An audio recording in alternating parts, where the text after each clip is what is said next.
Demandez-vous ce que le métier attend de vous et non ce que vous attendez du métier.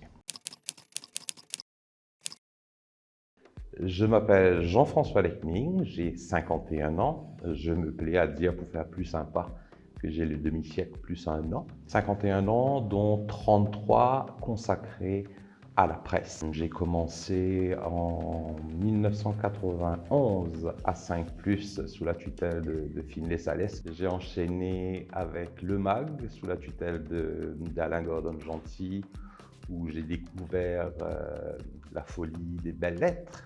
Il y a eu ensuite évidemment l'Express, où j'ai passé une quinzaine d'années, entrecoupé par un passage à Radio One. C'était en 2002 à l'époque où la radio libre commençait. Ensuite évidemment il y a eu People Magazine, dont je suis le fondateur. People qui cette année-ci a 17 ans, ce n'est pas rien. Et depuis quelques jours, j'ai entamé une nouvelle carrière, un nouveau défi à relever à la MBC.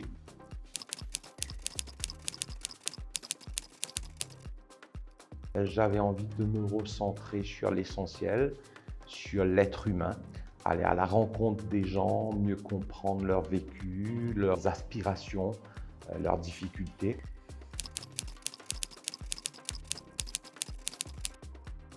J'ai vite compris avec la pandémie qu'on allait se retrouver dans une galère pas possible, que la première chose qui allait sauter, c'est les budgets marketing, parce que toutes les entreprises allaient forcément se retrouver dans un contexte économique épouvantable. Sans budget marketing, ça veut dire plus de publicité.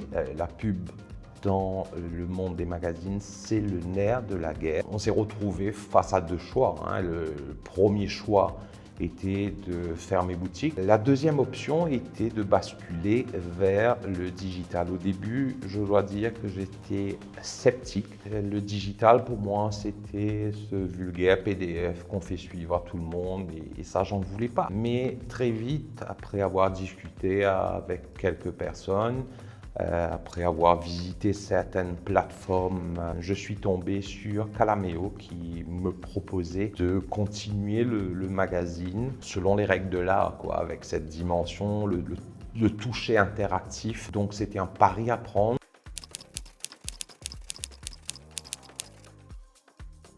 Merci de me rappeler que je suis vieux. Bon, c'est vrai, 33 ans de métier, j'avoue, ça commence à faire du chemin. Non, le métier il a évolué. Autrefois, le journalisme, c'était connu comme un métier d'éthique, un métier de rigueur.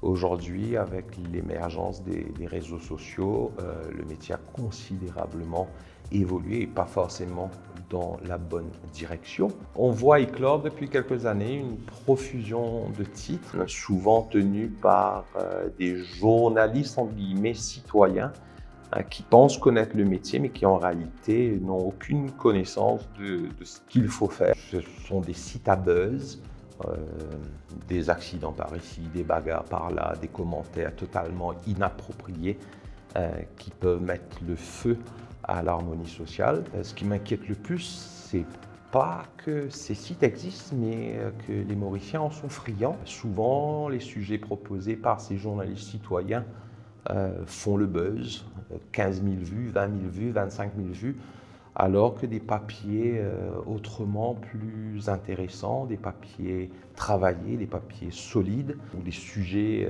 qui devraient interpeller, passent totalement inaperçus. On voit aussi émerger ce qu'on appelle le journalista. C'est le journaliste qui n'a pas forcément compris que son devoir, sa responsabilité, son engagement est de donner l'information et non pas d'être l'information.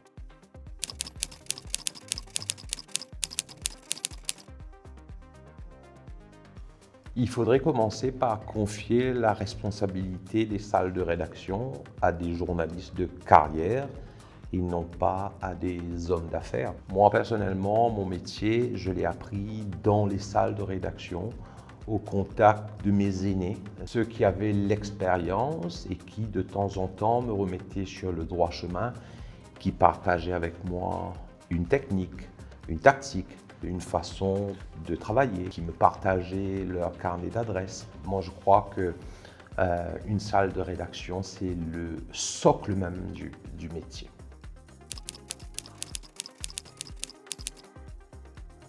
Ma première préoccupation, c'est de me dire que certains directeurs de médias vont penser qu'à l'avenir, on pourrait composer avec la moitié moins de journalistes qu'avant. Donc oui, ça, c'est un risque par rapport à l'emploi, un risque par rapport au sens critique du journaliste. Ça risque de favoriser une certaine paresse intellectuelle. Donc moi, j'accueille ce nouvel outil avec scepticisme. Il n'y a qu'un défi, réintroduire l'éthique et la qualité. J'ai horreur qu'on me dise que les journalistes doivent être neutres. Au contraire, on s'attend à ce qu'il ait une opinion et qu'il sache la défendre de façon très pertinente et convaincante.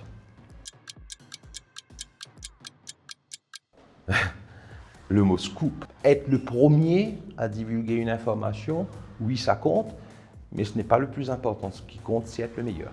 C'est avoir la meilleure information, la présenter d'une façon qui va intéresser son lecteur, son audience. Ça, oui.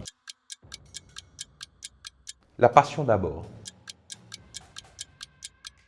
Confini. C'était un titre d'édito paru quelques semaines après le deuxième confinement. Alors il faut voir un jeu de mots entre confini et confiné, évidemment. L'idée à l'époque était de dire qu'on ne pouvait pas être en éternel confinement et que c'était en train de menacer d'autres équilibres que la santé des gens. Je ne sais pas si je dois le dire, mais bon, que les journalistes sont pauvres, très pauvres. Que tout le monde a une histoire à raconter, un vécu à partager et un projet de vie pour demain. Quelque part, nous sommes tous des people. Demandez-vous ce que le métier attend de vous et non ce que vous attendez du métier. Le journalisme révèle parfois la petitesse des grands hommes et la grandeur des petites gens.